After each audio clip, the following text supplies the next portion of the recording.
Hey guys, welcome back to another episode of the Flip Side Podcast. I'm your host, Retro Ralph, and we are here for episode I don't even know. Like I said, I stopped the episode number, so I don't even know. There is an episode number, but I don't know what episode this is. But it doesn't matter, because on this episode, we're going to talk all about Beetlejuice and its impact on pinball and the pinball community right now, because it's been polarizing. It's been absolutely polarizing. But is it all cracked up or whatever I'm trying to say, is it all what it's cracked up to be, or are we just losing our minds a little bit? So we're going to temper the conversation a little bit, talk about what this means, and maybe it doesn't mean anything other than just spooky hit lightning in a bottle twice. Maybe that's all that it means, but we're going to talk about it on this podcast. Anyways, here we go. So where we're going to start is we're going to do the quick word from our sponsor, but I'm not going to run the video. I'm just going to do it really quick. If you're looking for a new pinball machine or a used pinball machine, go check out Zach and Nicole Minnie over at Flip N Out Pinball. You can contact Zach. There'll be information in the show notes to do that. So if you're looking for anything new, used, or you want to be on a list for an upcoming game, they can help you out over there. You can also talk to Ken as well, or Greg. But all their information will be in the show notes for this episode. Anyways, let's get right into it. So I think now that the hype has died down and literally every single Beetlejuice has been sold, it's good to kind of just take a step back and look at what exactly happened and why it happened, and then maybe what kind of pressures, if any, this might put on other pinball manufacturers. Now, I took a little bit of a hard stance on this initially. I was kind of freaking out, thinking, oh my gosh, Stern has to react. They have to react. And maybe I was a little bit, I don't know, foolish for coming up, making it seem like Stern is going to be greatly impacted by this. But there are some things that got brought to the forefront over the last couple of game releases from several different manufacturers that have to at least make the home buyer stop and think about, are they getting the maximum amount of value out of the games that they're buying? And I'm someone that's a home buyer. So I play on location. I play in tournaments, not as many lately though, because I've been traveling so much for work. But I do play in tournaments, try to support the local community. I go down to Electric Bat, usually on Tuesday nights, and I play there. I have such a blast doing that. And then I buy games at home because I am someone that really appreciates the calmness and the isolation factor of playing a game at home and really getting to fully entrench yourself into that game. I can hear all the noises. I can hear all the sounds. I can hear all the music. I can fully, engulf myself in that game. And sometimes, I get a little distracted by things. So being in a loud setting, I just don't get the same experience. So it does mean that I kind of go through my collection rather quickly. But anyways, back to Beetlejuice. So talking about Spooky specifically, they hit the market, long time ago. They've had a slew of games, and they've had like a little bit of a rocky start in the beginning. They've had some hits, some misses, but then the last release, Evil Dead, was a big hit, right? They hit big, sold all of them out not really quickly. I mean, they definitely did sell out once the word was on the street of like, hey, this game is really good. And reliability was kind of coming in. There was reports coming in of reliability being a lot better. Electric Bat had somewhat of a spotty past with some spooky games, and Evil Dead has been, knock on wood, completely rock solid for them. But there were some things about Evil Dead that sort of were a little bit of a turning point. Like, they put a lot into that game, right? It was you were getting a lot for your money, right? You were getting even on the model without a topper, you're getting a flat plastic topper, but you're still getting a topper. You're getting powder-coated armor. You're getting powder-coated wire forms. You're getting art blades. You're getting a shaker motor. You're getting a really good sound system. You're getting multiple interesting mechanisms to interact with in the game. You've got a lower play field. Like, there was a lot in there. And so, and they did a really, really good job with the theme integration. I mean, so much so that someone that isn't even an Evil Dead fan like me, I'm not really a horror movie fan at all, and I'm definitely not an Evil Dead fan, although I've kind of sort of become one through the game, which is kind of weird. But when everyone started talking about this game, like, you got to play this game. This is something different. This is something really good. The layout isn't like super crazy. It was just that there were so many cool little things in that game. You had the cabin ball lock, right? With the swinging, the swing that locks the ball. You had the lower playfield, which usually I'm not like the biggest fan of lower playfields, but that one really works because it has the basement door that opens up into the lower playfield, so it feels like you're going into the basement. And the theme integration is so good where even on screen you're seeing him go into the basement as you're going into the basement, right? The shotgun with the two balls that have the two ball shooter lane with the shotgun. You've got the two shells that you hit to start boomstick multi-ball. You have the hand on the side. You have the deadites that pop up. It's like there's a lot of things to interact with the ball. And so I think, when games had been sort of absent of interesting mechanisms, people were really kind of gravitating toward that. But for Evil Dead, for me at least, it was really how well they integrated the theme. But not only that, there's something they did with that game. And I don't know if they've achieved this with Beetlejuice yet, because I haven't played it myself. But the one thing that they really did well is I could have mostly any one of my friends step up to that Evil Dead and be like, shoot the ramp shots. This thing is going to lift open on the right-hand side. You're going to put the ball in there, and now you start a mode. And your modes are on your on the backboard, and you can see what modes you're playing. And when you start the game, you choose Evil Dead 1 or Evil Dead 2. And it was really, it's not only that. So not only was it easier to start a mode, right? It was pretty simple to start a mode. But then you always knew what you were doing in the mode because the callouts were awesome. So the lighting is telling you what to do, and the callouts are telling you what to do. And I think if you can theme integrate a game, make the code easy to understand, you're giving them a bunch of stuff that's value, right? You see the value right in it. And not to mention the nuclear power plant shaker motor. I still don't understand to this day what bug does differently with that shaker motor, but it is like outstanding. Even you got the knocker doing things. There's so many things. Like they're giving you this multimedia overload that is what pinball should be, right? So they set this kind of bar with Evil Dead. And then when it sold out, I think you're riding high as a company. And then you go in and you announce the next game as Beetlejuice. And then when people see it, they're like blown away by it. There's cool mechanisms in it. The artwork is, not to mention, by the way, the Evil Dead artwork is amazing. The Evil Dead artwork is really, really good. I have the butter cabinet, so it really pops. By the way, I have had people reach out to me that have gotten Beetlejuices, and they're like, do I get the butter cabinet? Do I get the butter cabinet? Look, I think you'd be happy without the butter cabinet, but I think you'd be really happy with the butter cabinet. So the butter cabinet just takes the artwork and everything to the next level. It's printed directly on the cabinet, then laminated. It looks amazing, and it kind of makes the colors pop more than their standard art package offering. But it is a considerable amount more. And I don't know, I've kind of tossed around in my head, does the butter cabinet really make it better for resale? Is it going to make it more appealing? I don't know. Because Beetlejuice is such a highly desirable game right now as it stands, are people going to get more money for the butter cabinet later? Or is it just going to be so in demand that it doesn't matter? I don't know. I got to think there'd be some return on that investment just because of the limited quantities and the fact that it just looks so good, right? So I do think there are going to be collectors that are probably going to seek out the butter cabinet. So anyways, I had a buddy of mine, we were going back and forth on Facebook DMs, and I was like, look, I wasn't going to get it, but now I am going to get it.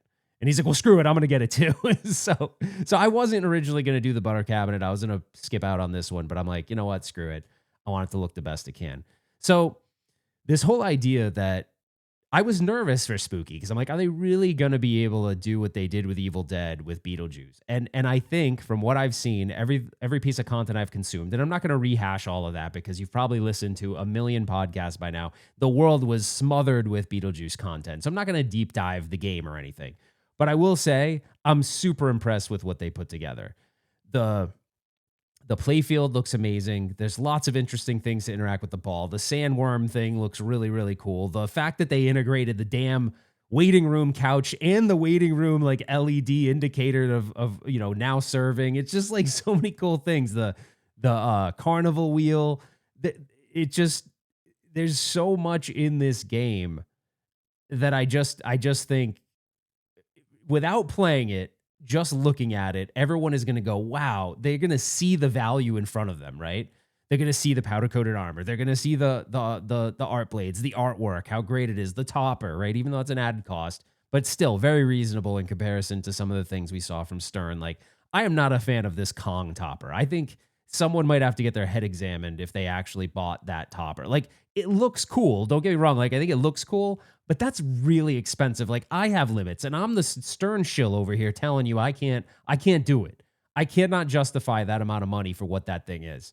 And then I even saw that some people are getting the topper and it's missing the chains, his chains, and it's missing the letters. So I don't know how they messed that up, but I love Stern. I do. But this show isn't supposed to be talking about Stern. So, well, we are going to make some connections between what Spooky's doing and some of these other manufacturers and Stern, just to see, like, just to play with that concept a little bit and see, like, what do I feel like Stern could do to maybe give people a little bit more value and sort of, even though I don't know that they have to. Like, I don't know if they have to do it, but I think it would be nice if they did consider it. But we're going to get into that in a second. So, yeah, Spooky's giving you just so much for your money. You know, at 10 grand, even if you don't do the topper, you're getting a lot in there, and you're still getting like a flat plastic topper with it. You're not getting the butter cabinet, but like, even with those things stripped out, their topper and the butter cabinet, you're still getting a lot for the money. So it got me thinking, like, Spooky absolutely killed it. No doubt. Like, no doubt. I have not played it, but several people have, and everyone's reaction has been, it's great. Now, I do think I was listening to the Pinball Party, and he's like, we need to simmer down. We need to simmer down. And it's true. I do think we need to simmer down a little bit. But when I look at games like Winchester that just came out, and then I look at Beetlejuice, I look at Dune, you know, I look at some of these things that the other manufacturers are doing. I look at Harry Potter, you know, the arcade edition. You're getting a lot for 10 grand in some cases in these. Maybe not Dune. I know, Winchester and Dune are a little bit more expensive, but still, for the amount of money you're spending, they're giving you more. And it at first, my reaction was like, well, Stern better react. Stern better react. Like, I just was getting really into this whole, like, Stern better do something. But I think I was even being a little foolish there, because I think we get caught in these little, like, microchasms, or whatever the hell the term would be, like these little echo chambers of ourselves, and we repeat a lot of the same messages. One podcast says it, and then all of a sudden everyone's gospel, right? And sometimes we don't stop and calm down for a minute. So if I stop and calm down, I think about it and go, is what Spooky is doing going to push the limits of Stern? Is Stern going to decide to change trajectory? Now, there's two things that are interesting here. Is that, let's say Stern was like, oh my gosh, I'm stressed out, I need to change. All the games that are being developed right now have been in development for like 12, 24, 48 months, right? They've been in development, maybe not 48 months, but they've been in development for a longer period of time. So they can't, like, just go change something right now with those. They're done. Like, the bomb is done. They have the parts. They are building. They know what's going into those games. So to add additional things to it, that's just not going to happen. So to think that Stern's going to react immediately to something, whatever they're coming out with has already been all planned out. Like, there's nothing that we're going to see next year probably that they haven't already figured out what they're going to do. Maybe there's like something toward the end of the year, but for the most part, this stuff's already baked and figured out. Right? They know what's going into all these games. But it made me wonder, the Pro I kind of view as like the Pro, right? Leave the Pro alone. It's mostly operator, but I do think there's a lot of great Pros out there. So don't take this as like I'm being snobby, I won't buy Pros, because I absolutely will in certain cases 100% buy a Pro. Like, I loved Bond Pro, I had Bond Pro, I had Stranger Things Pro, I had Jurassic Park Pro. All great Pros. So especially with don't get me started with Stranger Things. I feel like I got so hyped. I got rid of my Pro to get a premium at one point, which is now gone again, but I got all hung up on, oh my gosh, I need to have the projector thing, and it's just gimmicky. You know, it's cool, but like, don't get me wrong, it's cool. But if you have the UV kit and you don't have the multi-ball lock in the back, which sometimes doesn't work that great anyway, I feel like the Pro is a great game to experience Stranger Things. You gotta have the UV kit though. The UV kit though is epic. So it made me wonder, like, what could Stern do with their premiums to just give a little bit more? Because I think premiums, a lot of home buyers buy premiums. Like, why not put, and I did talk about this on my latest live stream with Rudy. If you didn't catch it, go watch it back. We played King Kong, and when we do it, if you've never watched them, they're really cool. We do these competitions, and I keep score. So he won 2 live streams in a row. I had only won 1, and so I finally if you want to watch it, you'll see what the outcome was. But did I win? Are we tied now? I don't know. You'll have to go watch and find out if you haven't already. But we had a discussion during that live stream of what little things could Stern add that would just give us a little bit better feeling when we're spending that 10 grand on the premium. And I thought, why not have a shaker motor included? Why not have art blades included? Those two things, and they're not super high cost items, but they're having a shaker motor pre-installed is kind of nice because then you don't have to do it. It's only like $120, but still, that's some value you're getting. Why not throw in some art blades? And maybe what you do is the LEs have art blades in them already. So create something that's unique and appealing for the premium art package, art blades. And then the Pro just doesn't have them, but you can buy, maybe there's a Pro specific art blade that gets created. I don't however you want to do that. Just put art blades in the premium. And then I was thinking, honestly, that's not enough. Like it's not enough to just put the shaker motor and the art blades. Why not put speaker lights on the premium too?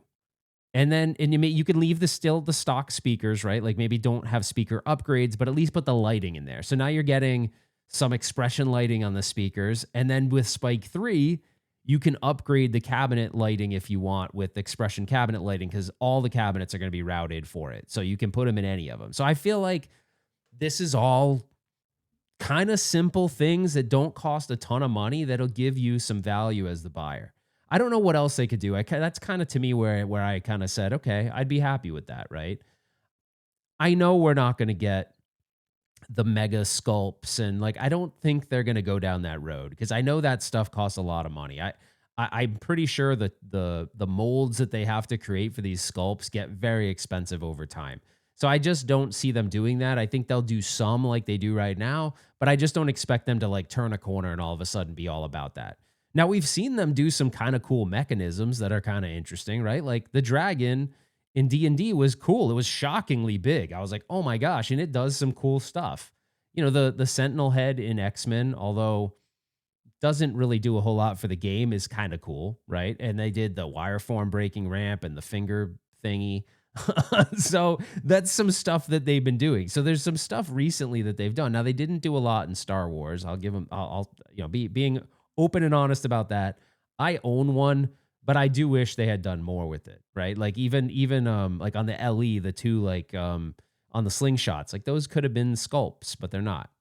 So I was just trying to figure out like what more could they do. But in the podcast I did with the guys, with Jamie and Kale, I was like, Stern needs to do something. And I don't know that they need to do a dramatic shift or anything, but I do think they need to start adding a bit more value. Because here's the thing, when I boil it down, Stern makes really good games. Like they make good games, they code them well, they support them well, they have Insider connected. Like there's so many other things that they have to do and that they have to put money towards that I do think, and they have this gigantic factory that they have to support and keep people working. So I do think that there's only so many things they can do for the size and scale they are right now and have it still make financial sense, right? So that's kind of where I'm at with that. But I do think that the home buyer is going to really vet out where they spend their money. Now, the downside to this Spooky success is that there's still a small company. So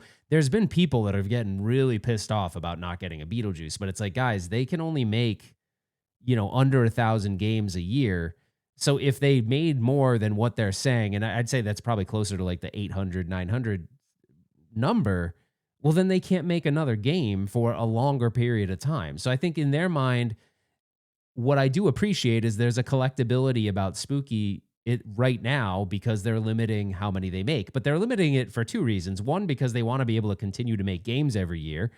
And two, I think it's just the production capacity, right? It would be a big jump to now move to a second or a third line and make more games. It's just now they have more overhead. So I think they're trying to play this balancing act of we've got hot games people are interested in, and yeah, there's going to be some people that won't get the game, but the people that do get the games will have a highly collectible game that should maintain its value because the market isn't being flooded with a ton of them. And that's kind of the issue we've seen for people that turn over their collections more frequently. They're losing money they're losing a lot more money than they used to. So when I first got into the hobby, I bought a Jurassic Park Pro, and then I sold the Jurassic Park Pro for pretty much what I paid for it.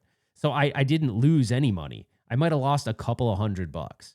And that was kind of normal in the beginning. You were only losing small marginal amounts. You weren't losing these like gigantic amounts of money. And that's kind of what you're losing now. You're losing sometimes thousands of dollars on a resale when you do it. Now, if you have no plan, and if you're just someone that collects a bunch of games, then you don't really care because you're not losing any money if you're not going to sell it, right? And I think they talked about this a little bit on the Flip N Out podcast with Ken and Greg. And so I did appreciate some of the avenues they went down with that conversation. Like, you don't really lose money if you don't sell it. Well, that's true. But I do think people sometimes keep a game for a couple years and then they move it on. They want to bring in the new stuff, and it's mainly because of space. We don't have infinite space. That's something that I'm plagued with. My problem, though, and it's something I've explained a million times, but people somehow always, like, I don't know why this is so hard for people to understand. I am a content creator. I'm also a pinball player. I love playing pinball. I play all my games. I love them.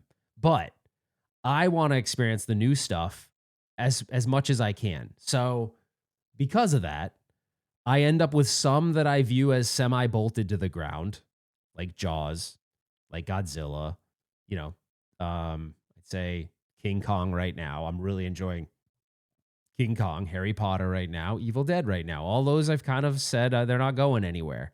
But that leaves me open spots. But those open spots allow me to bring something else new in.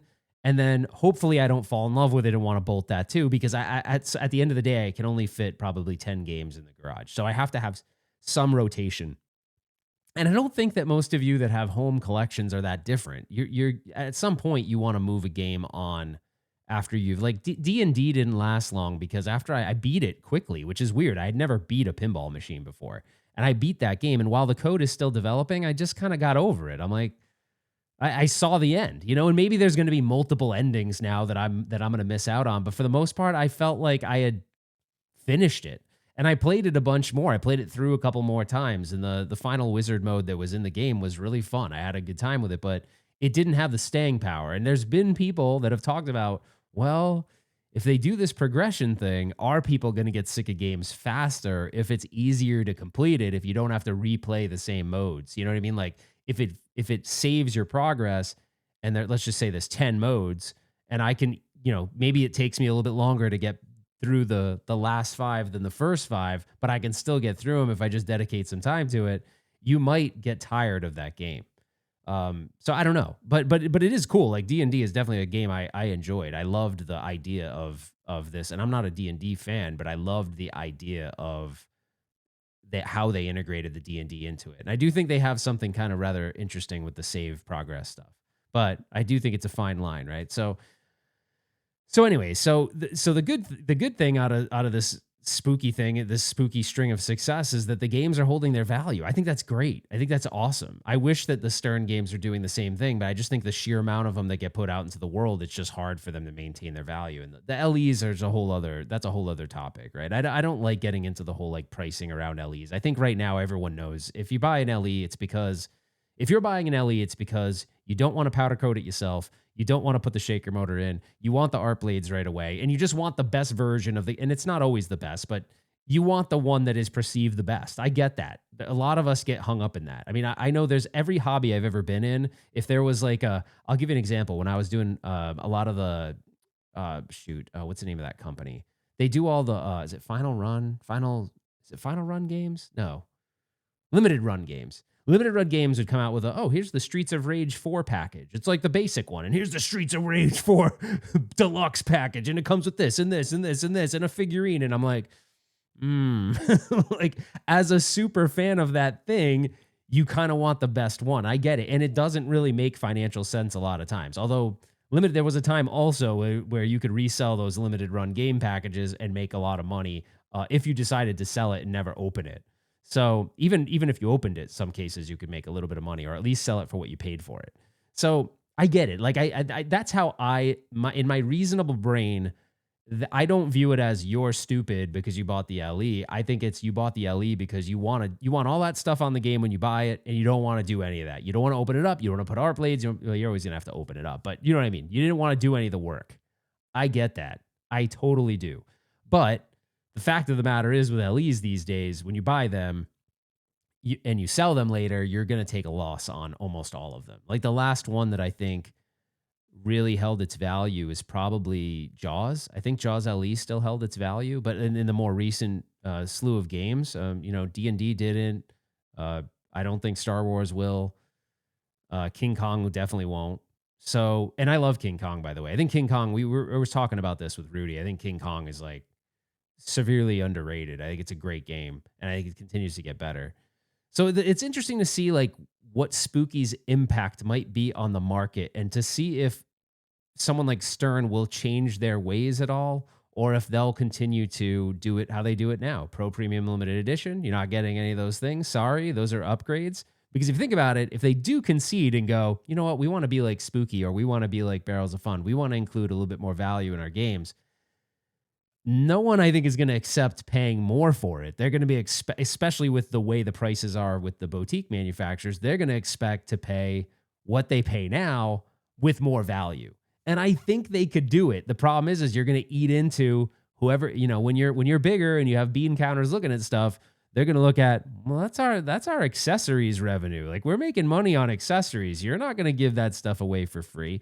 But I do think they should consider those small things, because I think the community, it would make a big difference with the community if they felt like they got a little bit more value. Even if these aren't like high dollar items, it doesn't matter. Right? It's perceived value, right? It's like, oh wow, I'm getting the art blades. I don't have to put them on. And I can't tell you how many people have reached out to me in the past a while ago, like, how do I put these on? How do I put these art blades on? They're not hard to put on, but it's daunting if you've never done it before. If you've never put any kind of vinyl decal on like an arcade cabinet or any kind of cabinet, or on a car or something, it's a foreign thing. Or if you've never installed like window tint, right? Back in the day, I used to install window tint on the cars I would get as a kid. So like, or when I was younger, not a kid, but you know what I'm saying. So yeah, and I don't mind getting my hands dirty and doing that stuff. I actually enjoy tinkering with things. Not everyone does though, and that's just how it is. But I'm very happy and very proud of Spooky's success. I think it's really cool.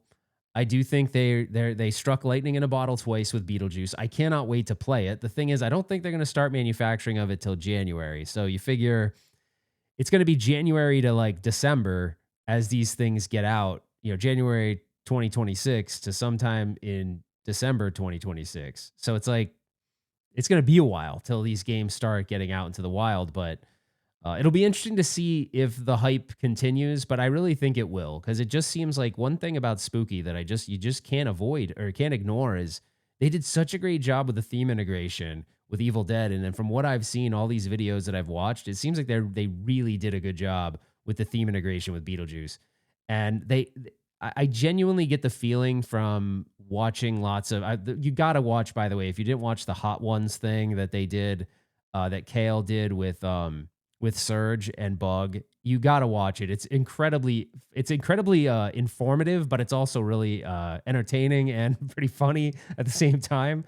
Because Bug clearly can't hold his spicy food very well, and it's just fun to watch him kind of squirming toward the end and having to answer these questions. And I'm pretty sure he was pretty close to throwing up at one point, which was pretty entertaining to watch. I wouldn't want to see him throw up. I don't want to see anybody throw up. I hate throwing up. Like, throwing up's the worst. I don't think I've thrown up since I was like at least a 20, maybe 21, 22. So it's been a lot of years. I'm 46. I've not thrown up, and I don't want to throw up. I am not someone, my body resists throwing up. It will do anything but that. It's going to come out of my butt before it comes out of my mouth. That's for damn sure. But that's gross. I'm sorry. It's gross. I'm sorry. For those of you driving in your car and you had to hear that or visualize that or think about visualizing that, I apologize. But I don't know. I just think that this is exciting times for pinball, and then you've got whatever they're gonna do next. But obviously, the main focus is gonna be getting these Beetlejuices out the door, and they still have to finish the rest of the Evil Dead. So I'm sure they'll get those wrapped up in the next couple months. So I would think they'd plan to finish those Evil Deads by the end of December, and then roll right into January and start doing Beetlejuice. But for those of you that missed out on it, I think this is maybe a lesson learned that Spooky seems to be getting a lot of titles that are interesting, that they're putting a lot of passion into. And, if there are distros that are already taking wait lists for the next Spooky game, maybe put your name on it. I don't know what the game is going to be. The rumor, I think, was Goonies, but I could have sworn Barrels of Fun had Goonies. So I'm not sure what's going on there. Not that I had any confirmation that they had Goonies. I just thought that's who had Goonies. So I don't know. Maybe they do. But if it's Goonies, that's going to be That's gonna be one I'm gonna want. So, like, there's 2 themes right now that are big on my nostalgia list. Goonies would be one of them because I feel like, oh my gosh, you could do such an epic job with Goonies. There's so many cool references in that movie. There's so many things you could do. Imagine a truffle shuffle multi-ball. I mean, come on now. Like, how could you even, like, ignore that? But that and Back to the Future. Back to the Future, the first game, I just, just think about Back to the Future with modern technology and all the assets. It would just be amazing. The biggest bummer for me, and I've talked about this before in the past, is I just don't know how Dutch is going to meet the demand of Back to the Future as a theme. They just don't get games out fast enough. They make beautiful games though. I'll give them that. Their games all look great. It's just I just can't see how that's gonna, I don't know, like how they're going to deliver on the demand of it. It's kind of a shame in a way because it had and I don't know, maybe Stern wouldn't have done the best job with maybe that wouldn't have been the best manufacturer to do it, especially right now when we have this like resurgence of people putting in more mechanisms and more things to interact with the ball. Maybe Stern wouldn't be the best to do it. I don't know, but they sure would be the best to do it if you wanted everyone to be able to get one. And that's the thing. I just don't think they're going to be able to make them fast enough, and I think the demand is going to be too great. I wish that there was in my mind, what they should do, and I talked about this on the JBS show or the roundtable, is why wouldn't they partner with like American Pinball right now has a whole, at least they did. I don't know if they took it down. They had a whole section of their website about how we have pinball manufacturing down pat. If you need help with pinball manufacturing, come to us. And I feel like, why would you not partner? You'd have someone in the United States assembling your games who could assemble them at a much faster pace that you could. And maybe you like let them handle US orders and then Dutch Pinball handles European orders. And I think and maybe if they can make more, they can, add to that capability, but then you're not really like you're shipping parts maybe to the US in the initial purchase of all the parts to build it. But then you're not shipping full games into the country. They're being assembled here. I don't know why they wouldn't do that. Maybe those kinds of conversations are happening, but I feel like that seems like a no-brainer because they don't really have any skin in the game either way, I think, American Pinball. I mean, I don't know. There are people that are saying that they're coming out with a game. I saw a couple, I think it was some representative from American Pinball saying they're coming out with a game in 26.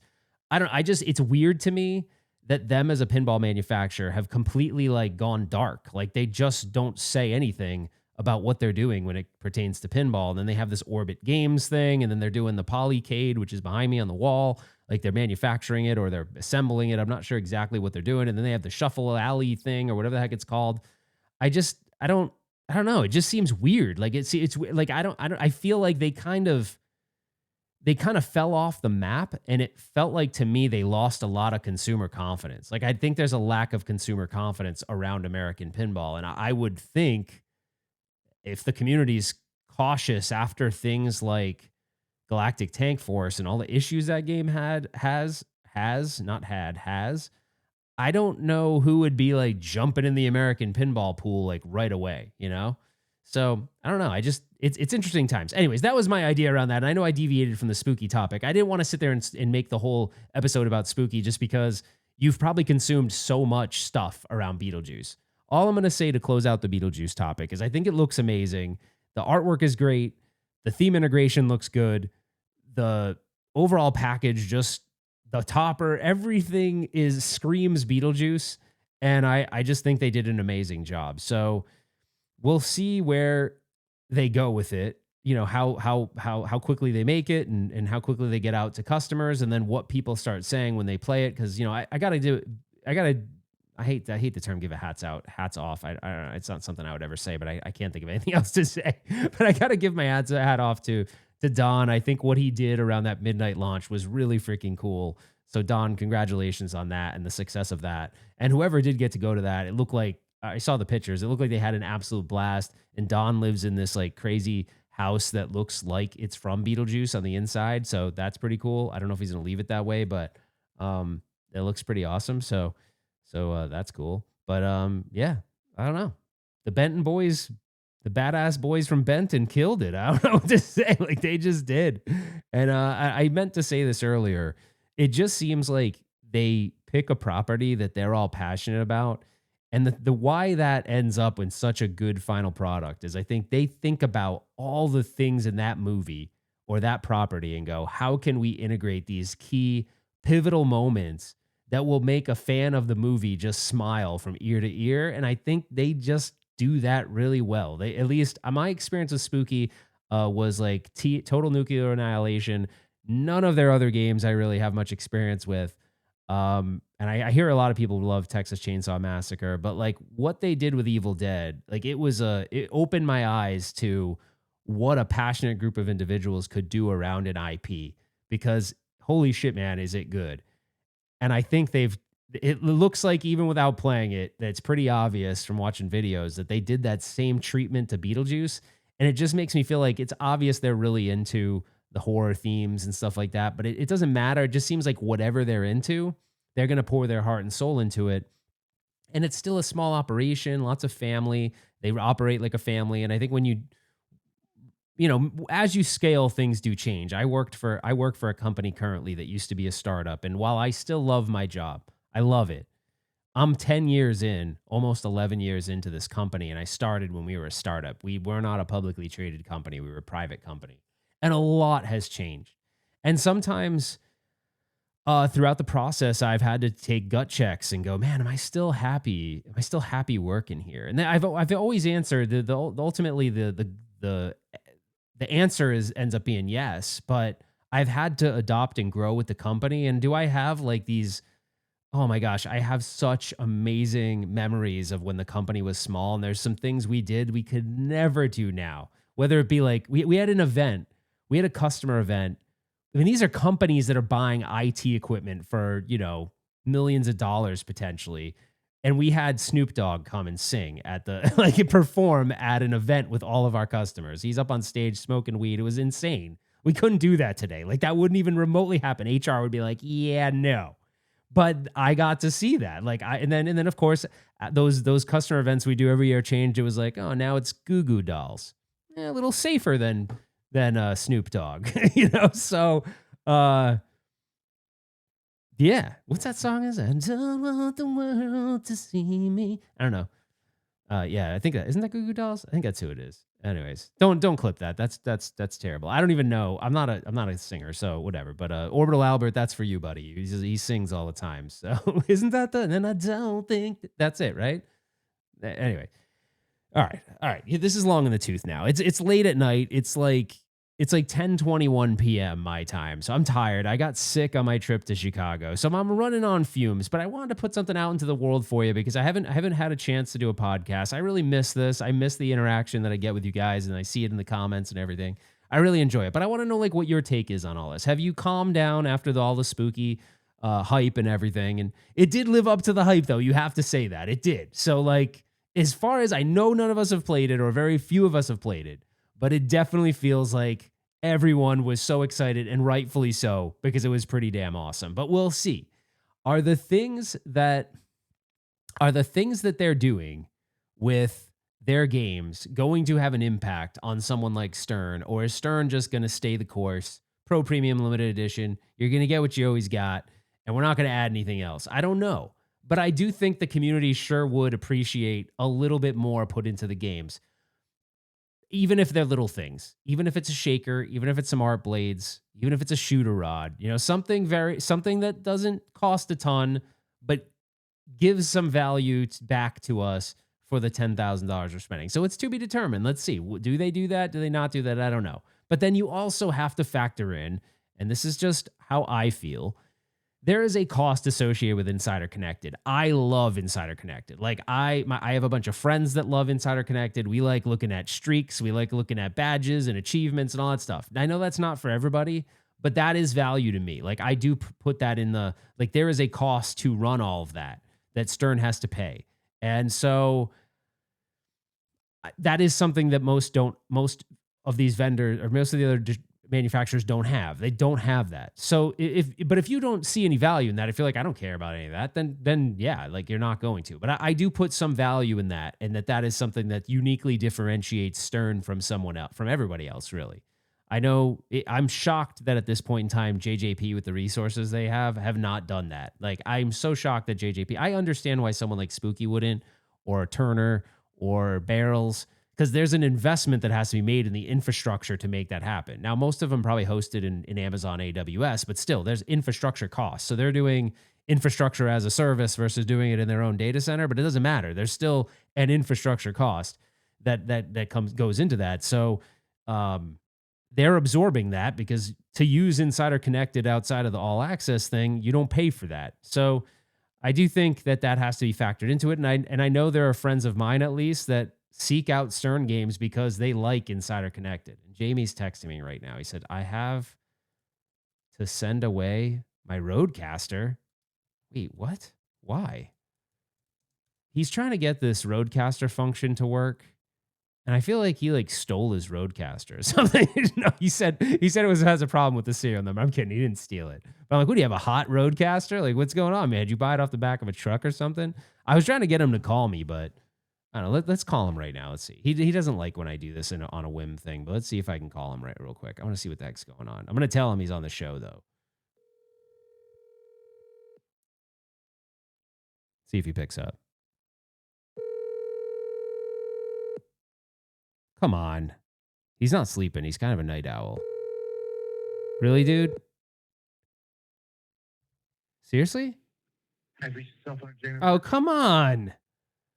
That's lame. All right, whatever. I was just talking to him before the show. He actually was the one that inspired me to actually do the show. I wasn't going to do it tonight. I've been feeling so tired lately. I don't know why. Like every day I'm tired. But oh wait, he's calling back. He's calling back. Hold on. All right, hold on. Jamie. Yeah. You're on the show. Oh, that's wonderful.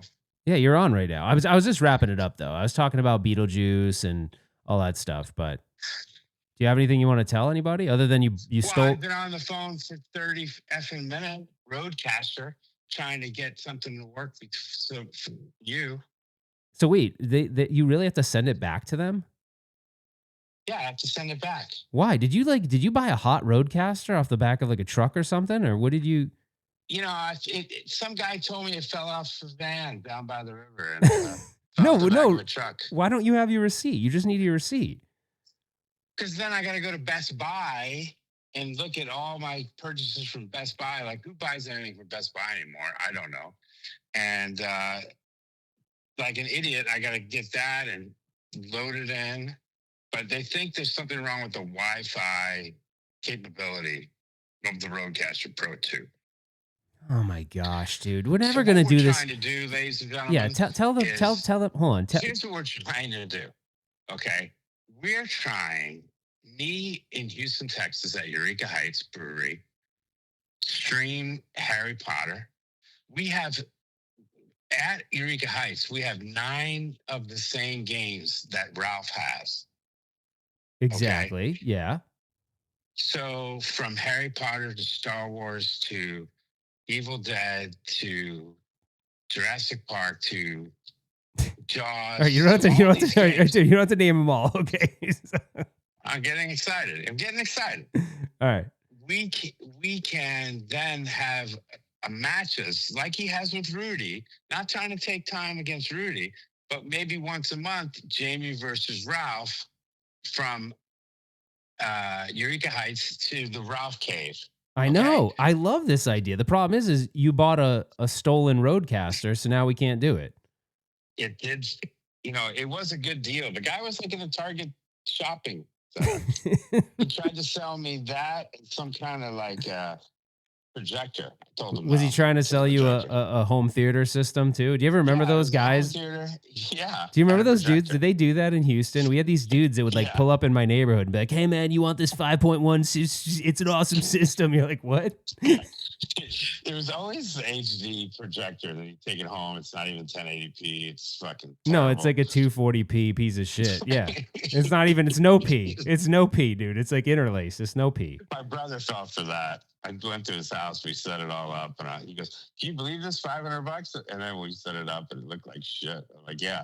Did you just Did you just leave your body when I said interlaced? Yeah, I don't know what that means. Okay, figured as much. All right, dude, I gotta finish. I want to talk to you, but I gotta finish this show, dude. I'm 45 minutes in, and I think I'm done. I think I'm done with it. So I'm gonna wrap it up. All right. Well, thanks for your time. I'm glad you were able to call me and figure that out through the roadcaster. So at least one roadcaster works. So real quick though, so the audience knows we're gonna try to do a monthly. Once you get this fixed, we're gonna try to do a monthly tournament that's Ralph versus Jamie. Yes. And they're gonna love that because you're gonna beat me and I'm gonna get pissed. And they love seeing me miserable and pissed off. So it's gonna be great. I think, I'll give you as many pep talks as possible when I'm drumming you. But, that's messed up. I feel really, really confident that you're gonna go on a hole deep. I don't know. Did you see that Kong gameplay the other night? I was in the zone a couple times, man. I'm getting. You still don't know how to plunge when it's at the. The dead eye thing is stupid. I don't give a shit. Screw the dead eye thing. I don't even care. It's dumb. I don't like it. Well, it's not dumb. It's a free 20 million if you know what you're doing. It's free. Just all right. Since you're being a jerk, I'm letting you go. Don't be a jerk on my show. All right. Bye. Oh, it is your show. Sorry. Bye. Right. All right, Jamie Burchell, everybody of the JBS show. Go subscribe to his channel if you haven't already. I didn't know if we were going to actually make that happen. He's trying to. It's a long story. He's trying to get this roadcaster thing to work because we need a way to, when we're doing these competitions, to communicate back and forth. And the roadcaster has this new feature called Call Me, or newer feature, where you'll get like audio like this. So you'll hear audio as clear and clean as this as we're competing against each other from two different locations. It's going to be really cool once we get it going. It's not something that's taking the spot of the Rudy Ralph thing. Like, we love doing those. We're going to do those a ton. But it's just like another thing because I know people enjoy watching me play Jamie. So actually, it could be interesting if we also do. I didn't even think about this. We could do a Ralph Rudy versus Jamie too, or like all of us competing against each other. That could be fun too. Anyways, there's lots of options, but it's time to wrap it up. So I'm letting you go. You see what I did? I reversed the music this time. I did the closing music as the intro music and the intro music as the closing music. See what I did there? I don't know if you guys noticed. It's the same song. So these two songs are the same. One of them is like a whimsical version of it. So anyways, let me know in the comments if you get this far, which one you like better. This one or the intro one. I like them both. They're both really cool. But anyways, that's it for now, guys. I want to thank each and every one of you for continuing to support the podcast. Let me know what you think about Beetlejuice. Like, is it going to change the behavior of the other manufacturers, mainly Stern? Because Jersey Jack's always been sort of premium, but if they continue to do this arcade edition, they're giving you essentially the same game without some of the things in it. But, with Harry Potter, it's hard to not look at that and hard to not see that they're giving you a lot of value for 10 grand. But anyways, guys, that's all I had. Thank you again for supporting the podcast, the YouTube channel, all of that. Really appreciate it. And we will see you on the flip side. See you guys.